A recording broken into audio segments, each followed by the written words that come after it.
10 वर्षीय जनयुद्ध, 62-63 को जनआन्दोलन,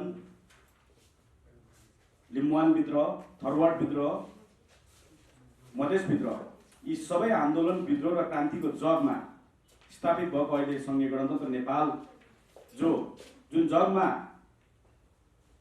भएका ती सबै घटनाक्रमहरू आज ती जगको मूल्य र मान्यतालाई बिर्सेर जुन ढङ्गले यो संविधान घोषणा गरियो, त्यो संविधान घोषणा गर्नुभन्दा अगाडि पनि पटक पटक नेपालमा रहेका सबै जातिहरूले संविधान सबै नेपाली जनताको साझा दस्तावेजको रूपमा आउनुपर्छ भनेर दबाबहरू दिइरहेको यहाँहरूलाई जानकारी नै छ। आम नेपाली जनताको भावनालाई व्यवस्था गरेर जुन एकल ढङ्गले संविधान घोषणा गरियो, त्यस बावजुद पनि विभिन्न राष्ट्रहरू जातिहरू आन्दोलित छ, यहाँहरूलाई जानकारी नै छ। र यही सिलसिलामा आज यो पहिचानमा आधारित गठबन्धनले आन्दोलनका केही कार्यक्रमहरू यहाँ बीचमा घोषणा गर्न गइरहेको छु। र देशमा भएको स्रोत साधन र छिमेकी राष्ट्रबाट प्राप्त हुने जति पनि सहयोगहरू छ त्यसलाई उचित र समुचित तरिकाले प्रयोग गरेर अहिलेको जटिल अवस्थामा जनतालाई बचाउने काम गर। हाम्रो पहिलो माग यो हो। सँगसँगै यस्तो कोरोना जस्तो अत्यन्तै भयानक महामारीमा देश डुबिरहँदाखेरि अहिलेको सरकारमा रहने मन्त्रीहरू, नेताहरू, कर्मचारीहरू भ्रष्टाचारमा लिप्त भएका छन्। आम नेपाली युवाहरू युवतीहरू शहीदको एउटा सशक्त विद्रोह, सशक्त आन्दोलन आजैको पत्रकार सम्मेलनमा हामी घोषणा गरेका छौँ र 1 महिनाको अल्टिमेटम मङ्सिर 20 गतेसम्म हामी भोलि प्रधानमन्त्रीलाई ज्ञापन पत्र बुझाउँदैछौँ। यो आन्दोलन, यो विद्रोह संविधानविद हाम्रो सामु हुनुहुन्छ। नेपालको संविधान यो सरकारले जति पनि अन्तर्राष्ट्रिय यो कन्भेन्सनहरू पारित गरेको थियो, हस्ताक्षर गरेको थियो। नेपालमा अहिले 29 वटा इन्टरनेसनल ह्युमन राइट्स कन्भेन्सन लगायत हस्ताक्षर गरिसकेको अवस्था छ। त्यो सम्पूर्ण दस्तावेजहरू र अन्तिममा 169 ILO को समेतलाई मध्यनजर गरेर यो संविधान ल्याउनु पर्थ्यो र नेपालमा संहिता संस्थापन गर्नु पर्थ्यो। तर यो नभइकन नेपालमा अहिले संविधान संस्थागत गर्ने सन्दर्भमा स्थानीय तहको अधिकारलाई केन्द्रीकृत गर्दै यो सरकारले केन्द्रीकृत शासन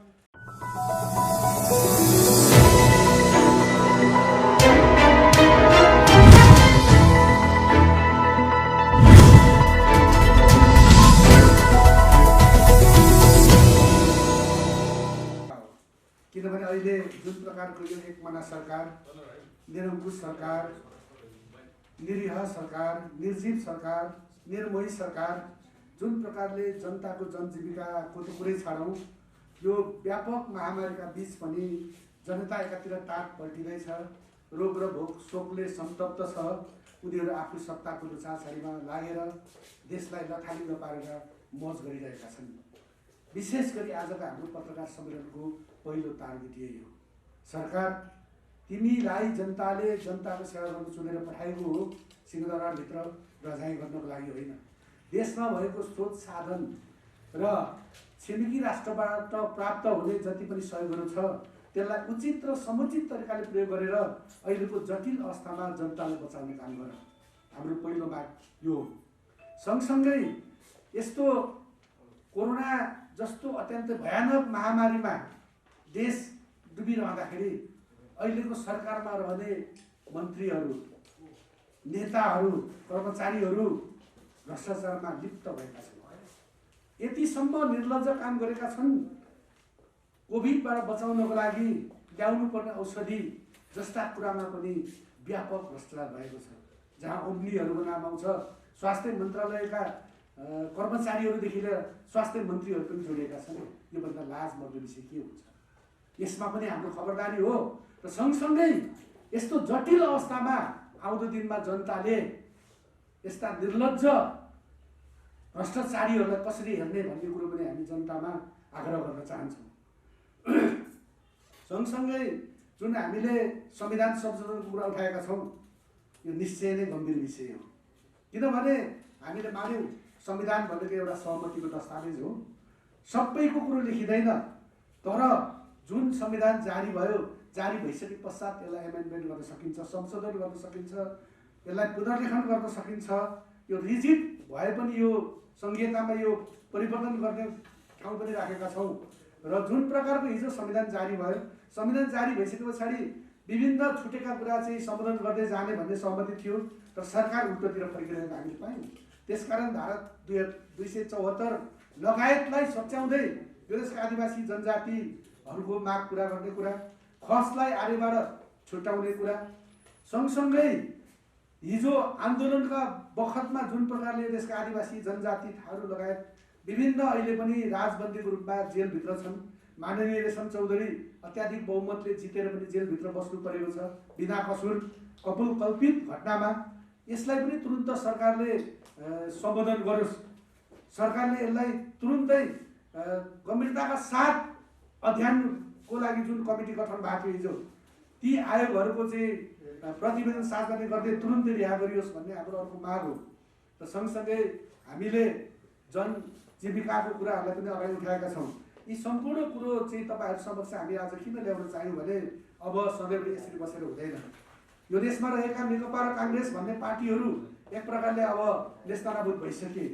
जनताको जनजीविकाको सवाल, देशको विकासको सवाल, देशमा अमन चयन गर्ने कार्य, यी सम्पूर्ण कुरोहरू के छ भनेदेखि करिब करिब सरकारले छोडिसक्यो। र अब हाम्रो काँधमा यो विषय आयो।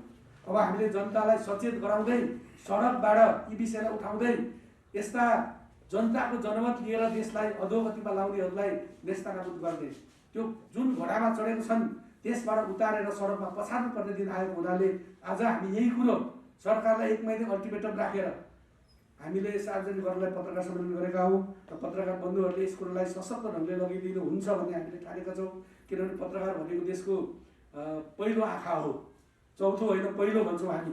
किनभने अहिले यो सञ्चारको दुनियाँ हो र पत्रकार मित्रहरूले एउटा मात्रै खबर बाहिर ल्याइदिनु बित्तिकै डढेलो सरी यो अगाडि बढ्न सक्छ।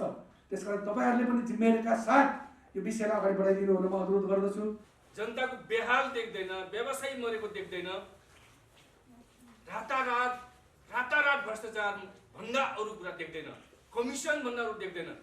त्यसकारण हामीले भन्दैछौँ, हामी धेरै पहिलादेखि भन्दैछौँ, नयाँ संविधान भनेको नयाँ संविधान यो सबैको पक्षमा बनेन।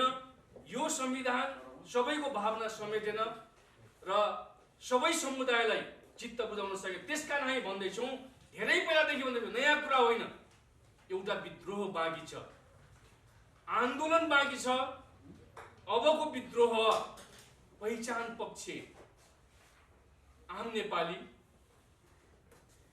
भ्रष्टाचार विरोधी आम नेपाली युवाहरू युवतीहरू सहितको एउटा सशक्त विद्रोह, सशक्त आन्दोलन आजैको पत्रकार सम्मेलनमा हामी घोषणा गरेका छौँ। र 1 महिनाको अल्टिमेटम मङ्सिर 20 गतेसम्म हामी भोलि प्रधानमन्त्रीलाई ज्ञापन पत्र बुझाउँदैछौँ। यो आन्दोलन, यो विद्रोह बन्दुक बोकेर होइन, बम बोकेर होइन,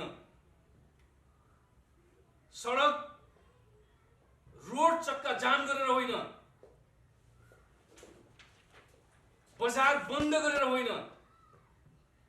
हामी चाहन्छौँ यो देशमा एउटा वैचारिक, एउटा आजको युवाहरू टेक्नोलोजीको दुनियाँमा साँच्चै शिक्षित युवाहरूले यो देशको शासन सत्तामा बस्ने शासकहरूको घिनलाग्दो कामदेखि चुपचाप बस्ने छैनन् भन्ने कुराहरू राख्दै हाम्रो यो आन्दोलनको कार्यक्रम निश्चित रूपमा मङ्सिर 20 गतेदेखि हामी निर्णायक रूपमा अगाडि जानेछौँ। त्योभन्दा अगाडि हामी देशैभरि प्रचारात्मक कार्यक्रम भोलिदेखि सुरु गर्दैछौँ। यो अहिलेको विषम परिस्थिति सँगसँगै विगतदेखि अहिलेसम्म नेपालमा रहेका जो हामी राष्ट्रहरू छौँ, मगर राष्ट्र, थारू राष्ट्र, खम्बु राष्ट्र, तामाङ राष्ट्र लगायत देशमा रहेका आदिवासी राष्ट्रहरूको राजनीतिक मुद्दाहरू, अधिकारका कुराहरू, जुन यो 10 वर्षीय जनयुद्ध, 62-63 जनआन्दोलन, लिम्बुवान विद्रोह, थरवार्ड विद्रोह, मधेसभित्र यी सबै आन्दोलन विद्रोह र क्रान्तिको जगमा स्थापित भएको अहिले सङ्घीय गणतन्त्र नेपाल जुन जगमा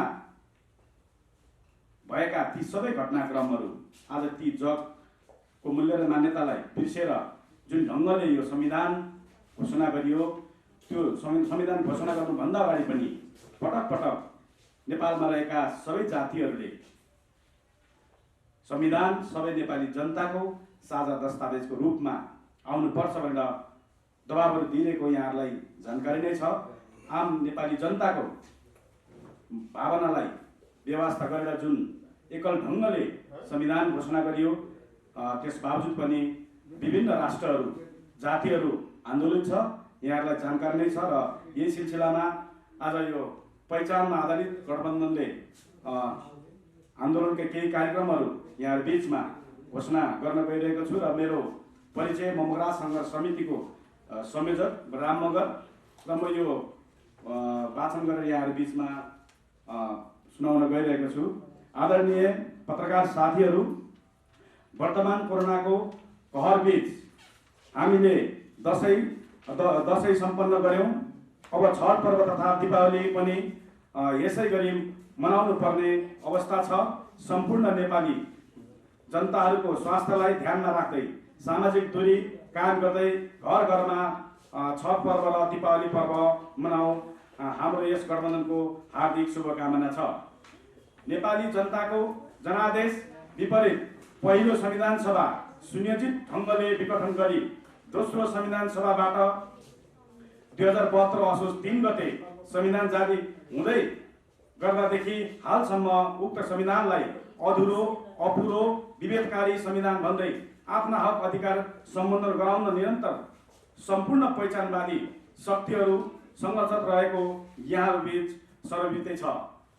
राज्य पुनर्संरचना गर्दा पहिचान सहित 10+1 को आधारमा प्रदेश बन्नुपर्छ भन्ने हाम्रो स्पष्ट धारणा रहेको छ।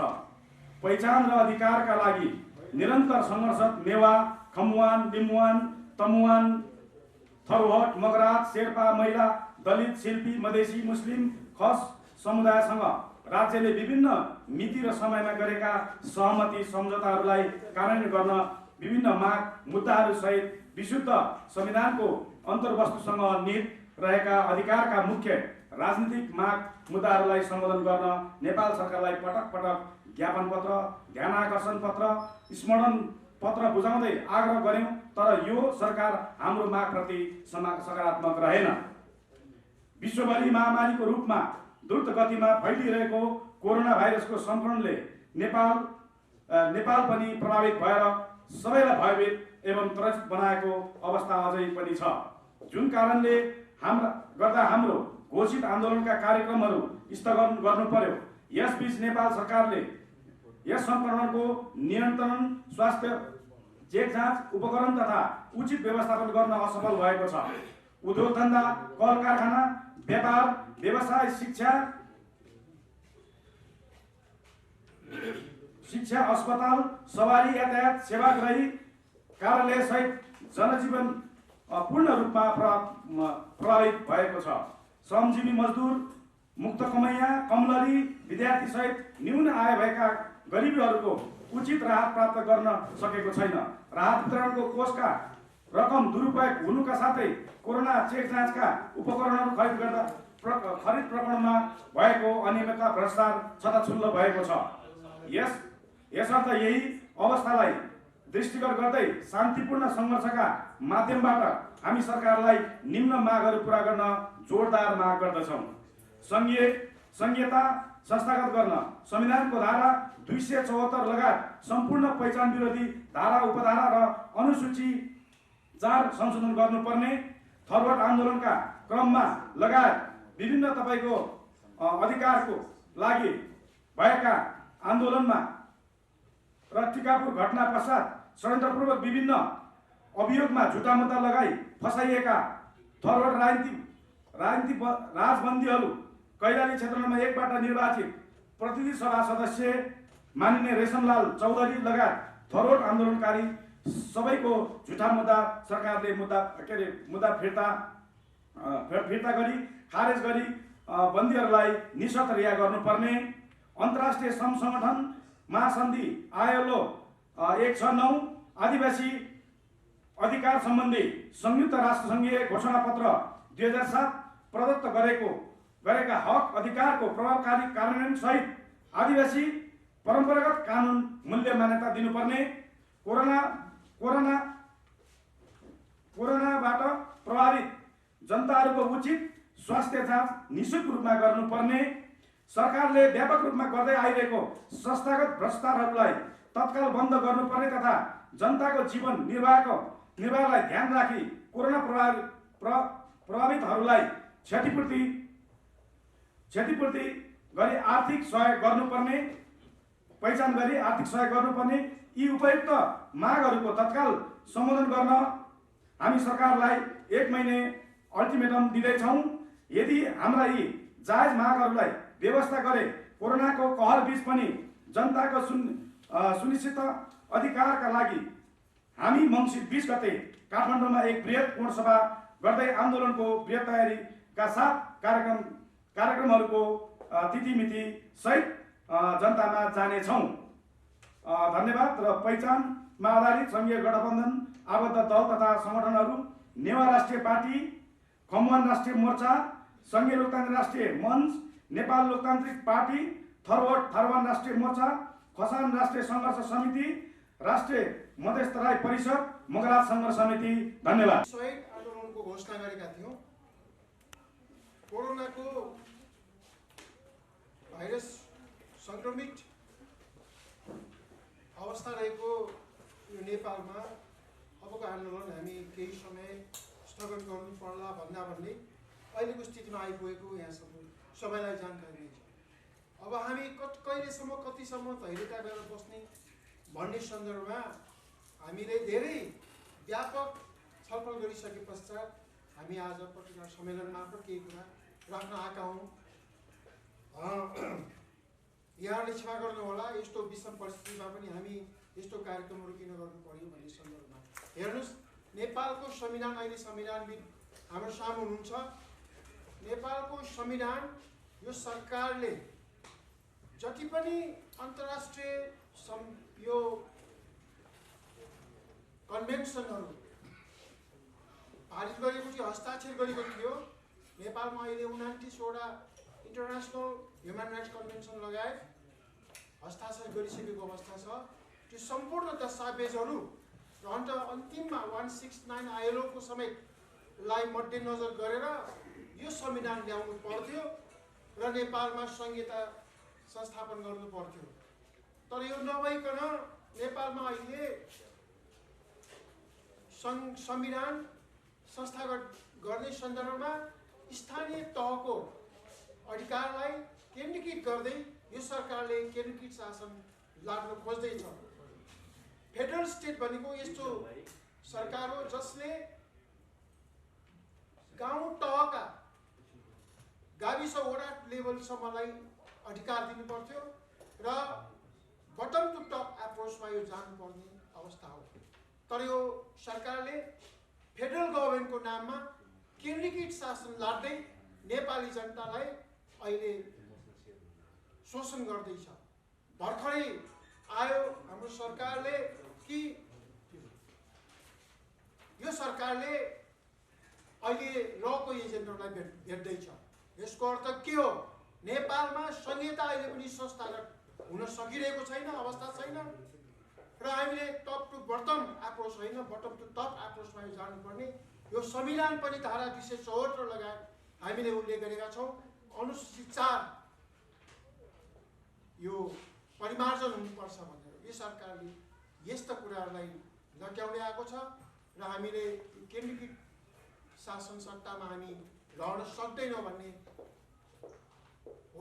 उद्घोष गर्दै अहिलेको जुन वर्तमान भ्रष्टाचार लिप्त सरकारको केन्द्रीकृत शासन प्रणालीद्वारा भ्रष्टाचार समेत यो सरकारले संस्थागत गर्दैछ। अरबौं खरबौं रुपियाँ ADB, international monetary fund, world bank लगायत यहाँ जति पनि दात्री संस्थाहरू छन्, ठुल्ठुला दात्री संस्थाहरूसँग खरबौं अरबौं पैसा लिँदै अनुदान मात्रै लिए त ठिक छ, नेपाली जनताको काँधमा यो ऋण त बोक्नु पर्दैन, तर ऋण पनि भर्खरै यो नयाँ अर्थमन्त्री विष्णु पौडेलले फेरि लिइहाल्यो। ऋण किन लिने बाबा? जब भ्रष्टाचार मर्नी गरेको अवस्थामा नेपालमा व्याप्त भ्रष्टाचार भइरहेको अवस्थामा पनि ऋण लिएर अनि जनतालाई ऋण बोकाउने काम तुरुन्त बन्द गर्नुपर्छ। हेर्नुहोस्, जति पनि नेपालमा योजना परियोजना आउँछ, त्यो चाहे करोडको होस्, चाहे खरबको होस्, अरबको होस्, सम्पूर्ण परियोजनामा एउटा क्लज राखेको हुन्छ।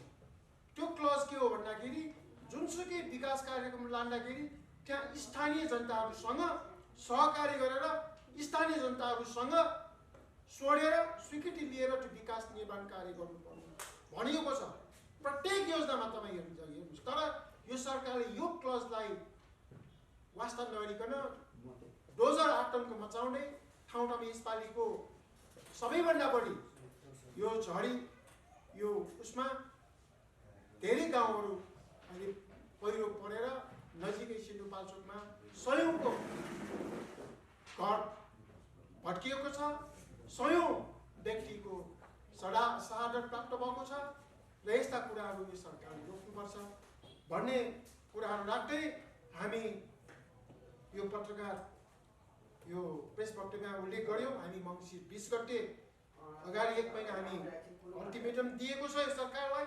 यदि यी कुराहरू पूरा गर्नु गरेन भनेदेखि हामी शान्ति बाटिकामा बृहत एउटा कोणसभा मार्फत आन्दोलनको तिथिमिति घोषणा गर्दै अब मेचीदेखि महाकालीसम्मको हाम्रो कार्यक्रमहरू योजना तयार हुनेछ। यसमा पहिचान पक्षधर सम्पूर्ण राजनीतिक पार्टीका शक्तिहरू र थारूवान राष्ट्रिय मोर्चा लगायतका मगरा तमवान कमवान लगायतका चाहिने शक्तिले यो देशमा एउटा आन्दोलन छेड्नेछ। यति भन्ने म यहाँ संविदा माग्छु। आजको पत्रकार सम्मेलन यही समाप्त भएको अवस्था।